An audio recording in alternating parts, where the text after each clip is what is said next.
All right, you're live, Andy. Okay. Hi, everybody. I'm sports psychologist Dr. Andrew Jacobs. I'm the host of the Sports Psychology Hour radio show here in Kansas City. It airs every Sunday morning from 7 to 8 a.m. on Sports Radio 810 WHB. And welcome to our live stream event tonight. In addition to my radio show, we've launched the Sports Psychology Hour as a podcast and now via live stream. I'd like to invite you to listen to I might go to my website, winnersunlimited.com, where you can click on the podcast tab and listen to episodes of our show. There's close to 10 years of podcasts on there, and I talk about everything in sports psychology. I'm in my 43rd year of work as a sports psychologist, one of the first trained sports psychologists in the country. I've worked with athletes at all levels, from the collegiate level, the professional level, the college level, youth sports. And we do this show to talk about the mental side of sports, about the mental side of life, and how that affects us as people. I also have a dog here who likes to bark in the background while we talk. So joining me tonight is Dean Tolson. He's a Kansas City native, I'm proud to say. He is the author of the book Power Forward. He's a former NBA player. He has a website, deantolson.com. He gives public speeches to youth, sharing his experiences and the importance of education and reaching your goals. So, Dean, thanks for joining us tonight. I'm really excited to talk with you. Thank you, Dr. Andrew Jacobs, and I want to also thank you for having me on the sports psychology show, especially there in my hometown in Kansas City, Missouri, where I grew up. And I think we have a very most vital, important message to share with the people of the community there today. Well, sports is in this city is a huge, huge, huge thing. We've got, a football team that's won the Super Bowl 3 of the last 4 years, which I know you're happy about, as am I. Um, we've got a baseball team that was in the World Series 10 years ago. We have a soccer team that won a championship. We have our women's soccer team, which is going to be opening the first women's only sports stadium here at the Kansas City Current, who I work for here, coming up next month in March. And we've got a lot of stuff going on, but it's going on all over the country. And Dean, I've been in this business a long time. I'm one of the first trained people in it. And I work with athletes at all levels. And one of the things I see from so many athletes at the professional level, and I've been, when I worked with the Kansas City Royals, I was their first sports psychologist back in 1990 and again from 2008, 2011. Talk to guys about continuing their education. Mm-hmm. Yeah, you're an athlete. Yes, you're making some good money. And back then, it wasn't anything compared to what's being made now. But nonetheless, I encourage a lot of guys, finish your education, get your degree, because at some point your sports life is going to be over as a professional, and you got to find something else to do. And I know there were several guys who told me, you know what, Doc, I never really thought about that, but you're right. And I had guys taking online courses, and back in 1990, before online courses existed, they were going back to school. So let's talk about what your story, how you got to where you're at, what's happened with you, and why you're at this point now in your career. Well, I want to echo what you just said, and that is that money is not everything. And I found that out the hard way.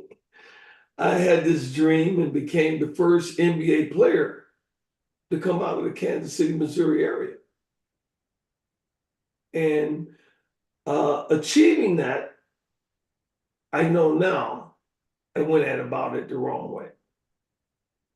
Because I had this dream to make all this money, just like you said, as an NBA player, because I knew the money was there. All I figured was, oh, I just had to be good enough to get there and I'd be fine. And sure enough, I got there.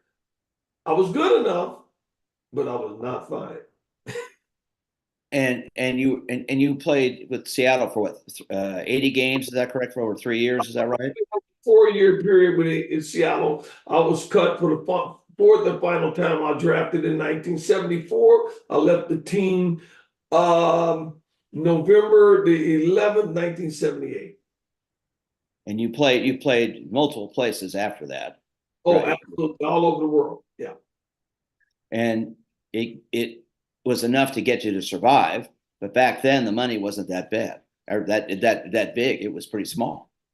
No, I'm the lowest paid NBA player recorded on contract in the history of the NBA. Me. So how'd you survive? How'd you get through it? The lunch money they gave me was more than my contract. Let me ask this question.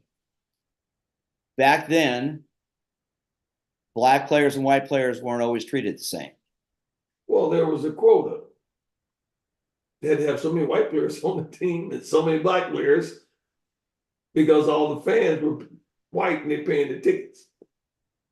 And I know I went to Vanderbilt, Dean, and my freshman year at Vanderbilt was 1972-73. We played LSU, and they had their first black basketball player named Hollis Temple on the team. Wow. So it's obviously come a long way since then. I was one of the first at Arkansas as well. Right, right. So how did you get to where you're at now? How'd you make it? How'd you survive? Because there are so many guys that didn't, so many guys that fell into alcohol, drugs, crime, things that because they couldn't make it. How is it you got through, and how'd you got to where you're at now? I'd like to say that I did do the impossible. I am the first professional athlete in American history to ever go from illiteracy to a master's degree and then graduate magna cum laude in my master's program from a Division I university. No other professional athlete has ever done it. Well, before I say anything else, I want to congratulate you on that. Well, thank you. Is that forget your NBA career? Yeah, that's a bigger accomplishment as far as I'm concerned. You're almost done right there. Huh? Well, but so how'd you do it? Because if when I ask you that question, you've got college basketball now is a place where you're getting guys leaving after their freshman year to chase the money. Mm-hmm. Okay, and they're getting these contracts, but what's the money do for you? It doesn't buy you an education. It doesn't buy you your future. You tell us. I just said that money isn't everything. That's what you reiterated what I just said. You're the first person in 40 years to ask me how I did it. I never have been posed that question. That's unbelievable to you, isn't it? Well, that is. And I wonder why. People scared to ask you, people afraid to confront you, people afraid to hear the truth. That's it. That's it. Because my story exposes the system. All right. So tell us your story. Share it with us. My story is truly a Kansas City story. If you have any background in how the environment is in the inner city of Kansas City. Yes. It used to be the murder capital. And it's still not the safest place to be, I'll tell you that. That's what I'm telling you. So I grew up like that. So that survival and overcoming adversity, going through that, and then living in an orphan home from 9 years old to 14 years old, I was introduced to the wildest childhood one could imagine. I'm talking about fist fighting somebody every day of my life. Kids jumping on you from just getting out of school, and gangs jump on you and beat you up, and you outrun them, you beat some of them up. They spray pepper spray mace in my face and beat me up and all sorts of things that I endured to get through that. And how did you get through it? How'd you survive all that? I fought my way through elementary school and middle school. From freshman year in high school, I played my way through freshman to my senior year, where I gained respect by becoming the best basketball player in the entire state of Missouri, and from 1967 to 1970. I averaged 30 points a game and 20 rebounds a game at Central High School. So let me ask this question. And that's an amazing thing that you did. But based on what happened to you growing up, how did you get there? Did you accomplish that? Well, I should have been killed because the way the kids grew up, everybody carried guns and everybody carried knives and brass knuckles, and it was literally a war. I mean, my mother changed me to three high schools for the violence. So what you're sharing with us is, thank God you had your mom. Oh yeah, yeah. She kept me straight and on straight and narrow, and we had to be in the house for curfew and all that. So anytime I seen guys that were running in gangs and fighting and stuff like that, and robbing and killing or whatever they were doing, I would go to the playground and pick my ball up, and I would watch them do this every day. That's what they did. And so when you go to the playground, when you go to the sandlot to play a pickup game, you guaranteed to get in a fight. So if you got in a fight and they ran you off, I could have never been the ball player I became. I had to take some butt whoopings and fight somebody to stay there at the playground just to get to play. So what it did for you was not just physically, but emotionally, it toughened you up. Yeah, I was physical anyway. Those guys, they realized they couldn't beat me playing basketball. And so they're mad, they're jealous. My name's in the newspaper and I'm on TV. I'm first team all state, And so at the end of my career, they tried to murder me. It's in the book. The people need to read the book. Power Forward is the name of it. It's in there. So, at 18 years old, the gangs, try to blow me up with shotguns. So how'd you end up at Arkansas? The coach, he made sure that my ACT and SAT tests were taken. Your high school coach? No, my college coach. Okay. And that's how I got in. You asked me how I got in Arkansas. And so, go ahead. Sorry. By him taking having a kid take the test for me, that's how I was admitted with a 1.43 GPA coming out of high school. So they broke some rules to get you in, is what you're saying. They absolutely broke all the rules. Yeah. Okay. But you got in. Yes. And what happened while you were there? All I did was drive around campus, drink beer, smoke weed, skip class, and set all the records at Arkansas that I still hold to this day. So let me ask you a question. Dean. Had you not done all that, had you committed yourself to your education and to playing hard, what would have been different? Because you didn't know any better. You didn't know any better at that point. Well, that's what I was just going to say before you said that. I was going to say I was illiterate, so I didn't know one way or the other. I was just a great ball player, and technically I had no business there. However, that's what they decided to do. I was a child at the time. And what child doesn't want to go to a Division I university and break all the records there and then turn NBA pro and no telling how far he could go in his NBA career? I went 4 years in mine. That was it. And I should have had a 15, 16, 17-year career because that's how good I was. But you didn't because why? I was illiterate and I was taken advantage of, and opportunities were taken from me instead of given to me because I had a stigma attachment that they would say, Dean is not coachable. He doesn't follow instructions. He's dumb as rocks, but he's athletic. Yeah, but he breaks the rules and all of this stuff. Okay. The coach said be in at 9 o'clock. I don't come in at 9 o'clock. I know he need me, or else we're gonna lose. The scouting report said in Arkansas, stop Tolson and you stop Arkansas. That was a scouting report.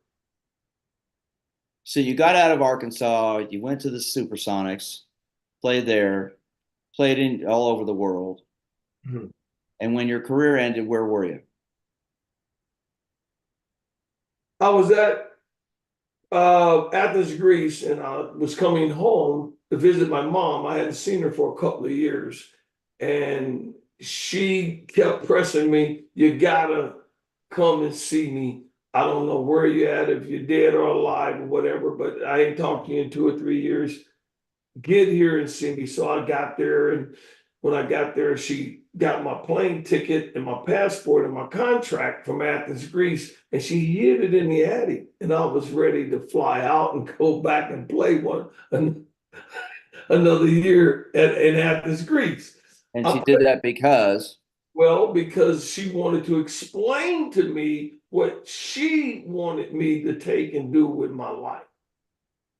and what was that? And so when she hid this, my paperwork from me, I said, "Mother, have you seen my passport, plane ticket, and contract?" "No, I have not seen it." Well, Since she hid it. yeah, she's seen it.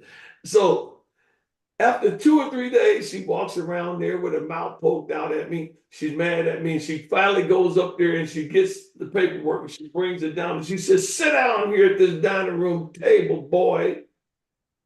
I'm 32 years old. She says, "I'm going to tell you something. You come here with that damn suitcase with a basketball under your arm. You're brushing your teeth out of your suitcase. You spend up all your money. You're chasing the girls all over town." She says, "What do you think where you going with this in life one day? What do you think going to eventually happen to you?" So your mother was a gift from God for you, wasn't she? Yeah, man. She retired me from playing professional basketball. So that conversation, what did it do to you emotionally, psychologically? Well, she was crying and tears was just uncontrollably rolling down her cheeks. And she's wiping her face, and I see she's almost begging me and pleading with me to go back to Arkansas and ask Frank Broyles, the athletic director, for that scholarship that he gave me to overcome illiteracy. So that's what you did. I listened to my mom. Right. That's what I'm saying. You listen to your mother, Yeah. which results in you going back to Arkansas. Yeah. And she's the only one in this world that could have convinced me to stop playing pro basketball. You know, I want to share something with you. My mother was my impetus as well in a different way. Uh-huh. And in a much different world for me. When I came home from graduate school, my father said, "You'll never earn a living as a sports psychologist. Nobody's ever done it before." And he said, "You need to go work in a psychiatric hospital." And I said, "I don't want to do that. I want to work with athletes. That's my passion." Mhm. I went upstairs and my mother and my grandmother were sitting in her kitchen and my mom said, "Sit down." And she looked at me in my eyes and said, "Do you believe you can do this with sports psychology? Nobody's ever done this before." I said, "Mom, yes, I can." Mhm. Well, my mother passed away a little more than a year ago, and at her funeral, I brought up that story and I said, "Mom, I made it because of you." Mhm. It's the same thing for you, Dean. You made it because of your mom. That's right. Your mom was a wise woman. She came to all three of my graduations: my high school graduation, my undergraduate graduation, and my master's degree graduation. She attended all three. So how did you end up accomplishing that? Knowing that you had a literacy issue, Mhm. how'd you overcome that? What'd you do? There's two words I want that the audience and the kids out there to hear me and hear me well. Pain is associated and married to failure. And when you have pain, and my pain was not getting to play as I always dreamed of, just like your dream of being a psychologist, of being an NBA player. Even though I got there, I didn't get to be one. And see, this is what people don't understand about life. Just because you did it does not mark success in the mind of the beholder. I didn't think I was successful. That's why I went and played 11 years overseas to prove that I could still play against anybody and average 40, 45 points a game over there in them countries. So what did that do for you when you came back and your mom does what she does? Did that make you feel like you hadn't accomplished anything? Getting to graduating? No. When you came home before you went back to Arkansas, when she's telling you, you need to get your degree and do all that. I knew she was right. I mean, that's the only reason I retired from playing pro basketball is I've always listened to my mom growing up as a little kid. If she told me to do something, I would mind her and follow her instructions. And now I'm 32 years old and I realize I don't have to mind her right now if I don't want to. But in your heart, you knew she was right. Because of growing up as a child, I always listened to her. And that's what I want to tell your listeners out there. Always listen to your parents. They love you more than anyone else on earth. So today's athlete, Dean, in some ways is not in a different situation, in some ways is. Mm-hmm. But the importance of getting your education, the importance of setting goals and working for them, and looking at yourself in the mirror. Mm-hmm. When I started doing this work 43 years ago, like I said, virtually nobody heard of sports psychologists. And I interviewed at the Olympic Training Center on my way home. I interviewed with professional teams, college. Nobody wanted anything to do with me. First person took a chance with me was University of Kansas track coach Bob Timmons and Carla Coffey, who hired me for $5 a day to work with the track cross country teams. And I took one day a week. I went up to KU, which is 40 miles away, and worked with them. And that They said you was crazy, right? Most people did. In fact, I interviewed at a local college here, and the athletic director told me as he threw his cape over his shoulder and walked away, is I really don't believe in hocus pocus and witchcraft. Mm-hmm. Because, of course, now though, mental health in sports is talked about all the time. Athletes talk all the time about their issues, their problems, because athletes are people. I mean, I had the privilege to work at Kansas City Royals 1990 as one of the first sports psychologists in baseball. I got to know George Brett, Willie Wilson, Brett Saberhagen, Bo Jackson. Bo Jackson is probably the greatest athlete around. Bo Jackson is as much human as you or me. He's a person. And athletes have feelings, they have emotions, they have issues. So just because you're athletically superior as you were, doesn't mean psychologically you've got other things you got to deal with. So, but you, thanks to your mom, looked in the mirror and said, I got to get my butt in gear. And you went back to school and you've accomplished what you've done. And now you're out giving speeches and talking about this. You've written a book. Yep. You're promoting the importance of education as well as sports, correct? That's correct. And I'd like to say that we better be careful because we're headed for a lost society in America if we're not careful right now with this. Why do you say that? Tell us. Because it's generational. Kids are not reading. All kids, they're not reading. If they're in the third grade or they're in the fifth grade, they're reading their second grade level. And then part of the reason is they're on these things way too much. Yeah, they think that's everything, and that's not it. You asked me the magic question: how did I do it? See, this is what people haven't given me a platform platform to share with people. And it's a tragedy. I know you're a psychologist and you can't even tell me how I did it. Only I know. And the reason was what? The reason was what for what? That you did. Why'd you do it? I did it because I just said you associate pain with failure. And nobody likes to be a failure in life, do they? Well, you looked in the mirror thanks to your mom, but you also looked in the mirror and you said, I got to get it together here. I got to do something. I'm not going to be a failure. You challenged yourself. And the pain of overcoming that failure is what I'm trying to get you to see. And that's what kids go through. They say, oh, the hell with this. I'm done with this. Yeah, it's about fear.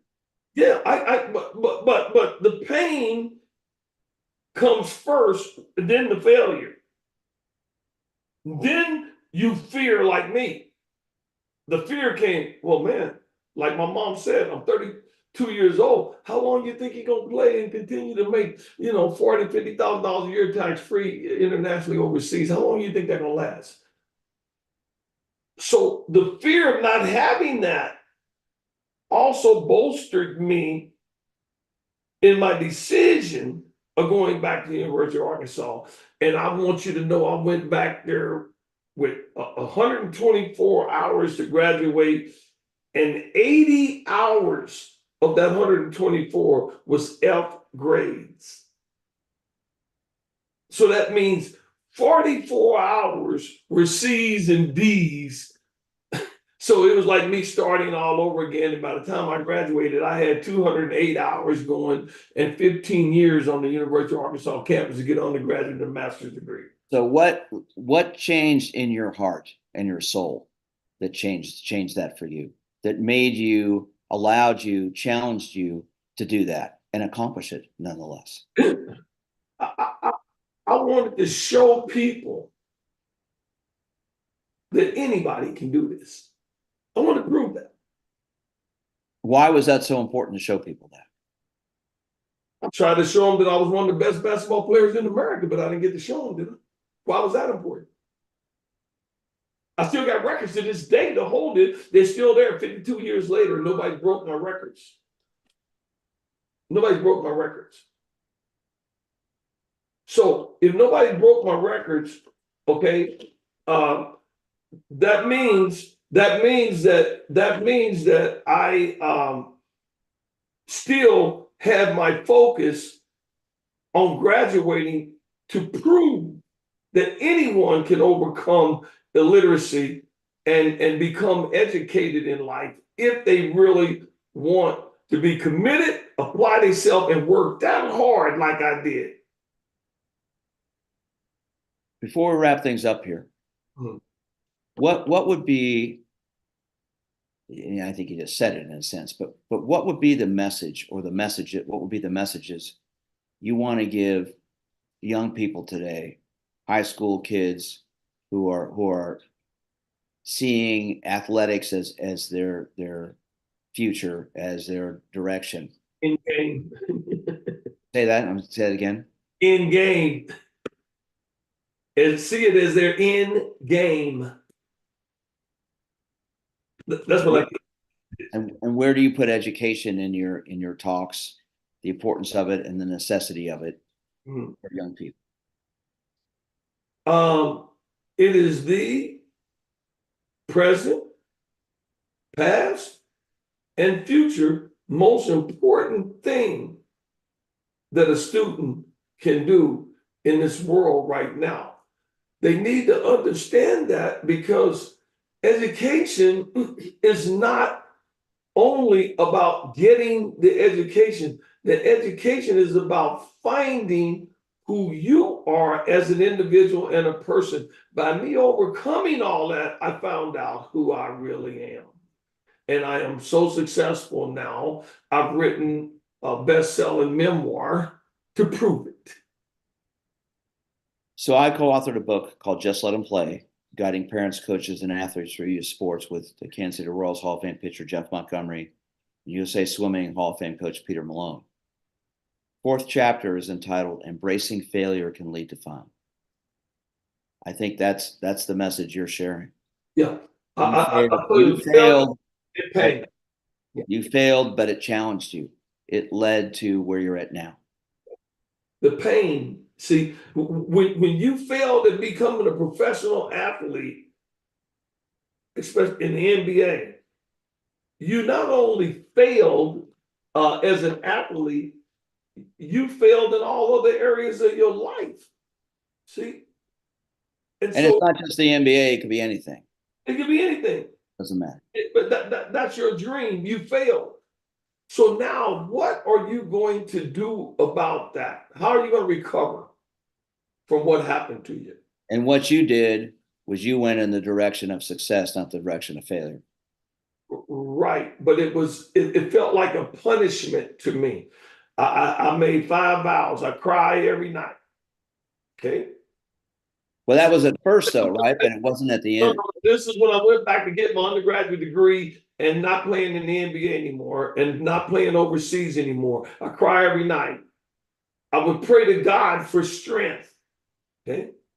I would never ever skip a class for any reason. I would turn in my assignment on time and type if I had time to type it. I'd make my bed up and I would lay those books and those course guides and those class notes out beside each book every night. And no matter what time it is in the morning, I don't care if it's 2, 3, 4 o'clock in the morning, I'm not getting in that bed and peel that bedspread back and lay my head down on that pillow until I finish every assignment and put it down on the carpet by my bed. Get up the next morning for class at 6:30. Those 5 vows are the same 5 vows that I did not do when I was setting the records at Arkansas from 18 to 21 years old. You have a story everybody needs to hear, Dean, and I'm glad we've had the opportunity to. Now, let me ask you. I always like to ask people definitions of 3 words. So I want to get your definitions of what these 3 words mean. Okay. First one's, what's your definition of winning? Winning is like love. It's marked in the mind of the beholder. If you felt you won, then you won. See, by going back to college and getting those degrees, I felt I won now in life. So what's winning to you? That's what it means to me, is you feel and see that you have won at whatever your endeavors and dreams and hopes and wishes and ideals are in your life. What are they? And then now that I wrote the book, I'm really winning. I'm really winning now. See? And I'm thinking to win some more. They might make a motion picture out of it or anything. How do I know? Well, your story is a movie. What's the definition of losing? How would you define losing?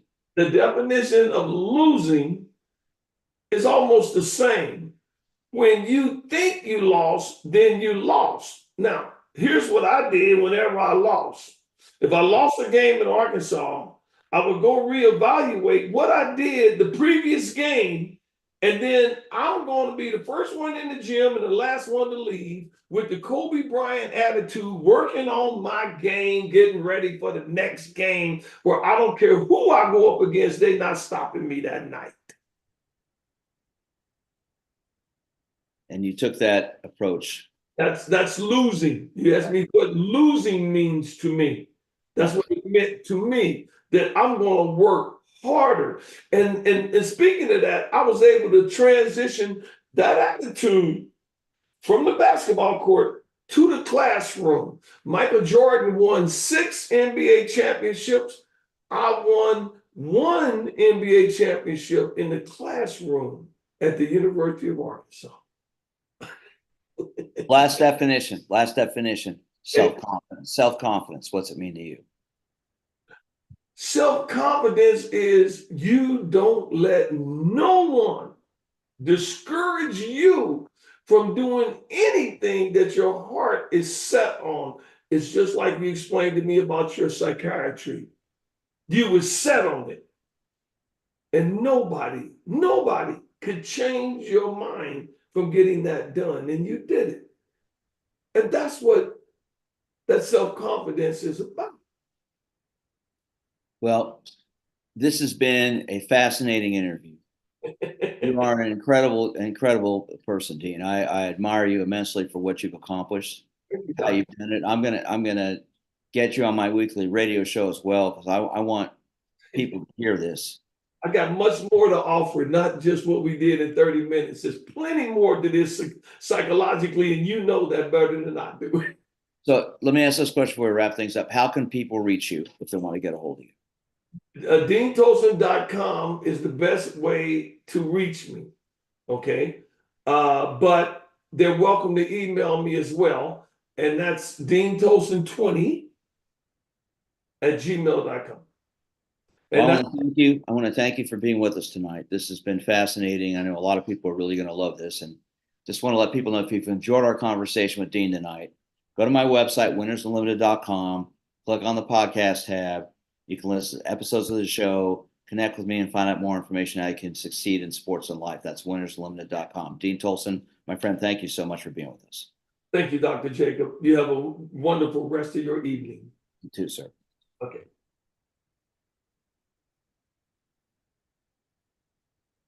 You off the mic now? Billy, are you there? We're going to turn it off, but I'm going to get back in touch with you. I'm going to